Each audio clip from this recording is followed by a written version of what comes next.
All right, let's ask the question that we all want to know, right? When we're talking about the Xabi Alonso era, that now needs to be a book that is firmly closed. We can now focus on what Arbeloa is doing. But I really want to know, in terms of when you look at this Real Madrid squad, do you think there's enough quality? And I'm not just talking about the Kylian Mbappés, I'm not talking about Courtois. They're the leaders in terms of in world football in their positions. I'm talking about the consistency and the quality throughout the whole squad. Do you see enough depth there in terms of to compete on all the fronts they want to? No. Do you want me to add to it? Of course. Okay, let me add to it. Listen, offensively it's been excellent, but they've been incredibly inconsistent. Kylian Mbappé scoring goals, which is wonderful. 12 penalty kicks this season across all competitions. I mean, it's unbelievable to see what he's doing from the spot. It's also unbelievable to see what he's doing from the goal scoring. 22nd goal in La Liga, 8 goals in his last 5 games across all competitions, 6 goals in his last 5 La Liga games. Can we say that about any other Real Madrid player? No, it's not good enough. Vinicius Jr scored an absolute world-class goal, but that was his first goal in, what, 13 games? Nowhere near good enough. First half performance, I thought, from Real Madrid was very good. Very consistent, free-flowing, creating opportunities. The biggest disappointment was that there wasn't more goals. And I want to see the best players get the opportunities in front of goal. Didn't quite happen for Kylian Mbappé in that first 45 minutes. But eventually, what happened was you allow a derby, a noisy neighbour, to get back into the game. And that's what Rayo did do. And after Rayo got the 1-1, they were about business. They were about defensively making it frustrating for Real Madrid to be able to break them down. And Real Madrid really struggled, by the way, Jaydee, they did, to even break them down, to create opportunities. And when they did create chances in that second half, there wasn't enough quality in front of goal. 4 shots on target from 10 shots taken in that second half alone. Where's the quality from Real Madrid? That's what we've got going forward.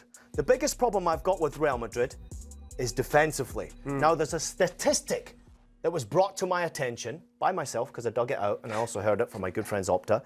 Real Madrid have conceded 94 goals in 76 games across all competitions since the beginning of 2025. That is awful. There's only one team who has a worse record defensively across Europe's top 5 leagues. And that's Eintracht Frankfurt, who have conceded a miserable 96 in 55 games in that period of time. Would you like me to repeat myself? Real Madrid's defence is nowhere near good enough. They're conceding goals, they're inconsistent, chopping and changing coaches doesn't help players. So to answer your question in a long way, they're not good enough in depth. Defensively poor, offensively inconsistent. You're relying on Kylian Mbappé to do the business and win you trophies right now. You're relying on Courtois, who had an unbelievable save in a 1v1 scenario where Rayo should have went 2-1 up. Courtois has been brilliant. But everything in between, Mbappé and Courtois, is inconsistent, either injured or just inconsistent with their performance. It's nowhere near good enough. And defensively, as I've just proven to you there, the second worst defence across Europe's top 5 European leagues since the beginning of calendar year 2025. Is shocking and it's embarrassing. And I don't blame Real Madrid fans for whistling their team. Let's make sure we keep a positive spin for Real Madrid fans, because they are active in the DMs as any Barbs or Nicki Minaj fans. They're dangerous when they're out there. I'm telling you, they are in your DMs heavy. So let's focus on the fact that they did win, and Kylian Mbappé stepped up in another big moment once again. Looking at his performance, his consistency, especially since he's put that all-white shirt on, it just seems to be excellence upon excellence every time. Well, he's been excellent before that, right? I mean, at Paris Saint-Germain, he was brilliant, but the reason why he went to Real Madrid is he wanted to win the trophy with the big ears, right? He wanted to win the Champions League. And this Real Madrid team, the way they're performing, will never win the Champions League. You watched what happened against Benfica during the week. It wasn't good enough. They're relying too heavily on Kylian Mbappé. What he's done at the football club has been quite remarkable. Actually, the goal he scored in today's game, it was the latest winning goal for Real Madrid in a La Liga match in the 21st century. So, yeah, great from the penalty spot. Obviously, great scoring goals. I think the team plays around him. The team relies on him. But I think they rely on him a little bit too much. And obviously, this game was a little bit disappointing because you had the injury to Jude Bellingham. And that inconsistency creeps around to the rest of the players around Kylian Mbappé. None of them are good enough, in my personal opinion, or consistent enough to be able to compete at his level. He's on his own stratosphere. The rest are not. Vini Jr, nowhere near Kylian Mbappe's level. Rodrigo, nowhere near the level of Kylian Mbappé. All the players in between, not on that same consistent level. Kylian can't do it on his own, you know. Ian, all I'm hearing from you is basically you feel that the team or the rest of the squad is going in one direction and Kylian Mbappé is going another. Is there no way you see them in terms of being parallel if they want to have success in the all-white jersey?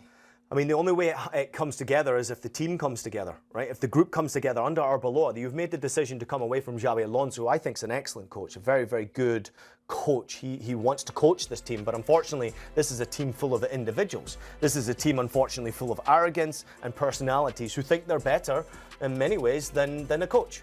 But Real Madrid is Real Madrid. They have a history of getting rid of players and coaches without even thinking about it. So one thing's for sure, if you're not good enough for the football club, you're out the door. Mastantuono in this performance, nowhere near good enough. Vinicius Jr scored a wonderful goal, then dropped his performance and allowed Rayo back into the game. I will say this again, I've said this last season. Vinicius Jr needs to focus on his performance, scoring goals, creating opportunities and winning games. Because he has God-given talent. I mean, he is so unbelievably brilliant. At one point today, he went past the defender and decided to dive. I have no idea why he decided to dive, because had he got past the defender, there was an opportunity to square the ball or take the shot. I'll never understand a player who goes past the defender and thinks it's a better decision to go to ground. You got 100 cameras looking at you nowadays.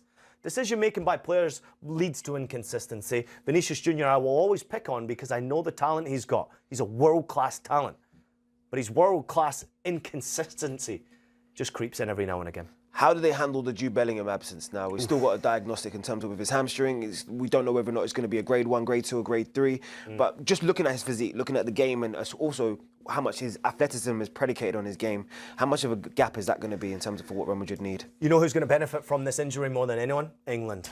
Because he's probably going to spend at least 4 weeks, maybe 6 weeks to 8 weeks out from this Real Madrid team. And they've got a big game coming up, obviously, 2 games in the Champions League to try and get into the knockout stages.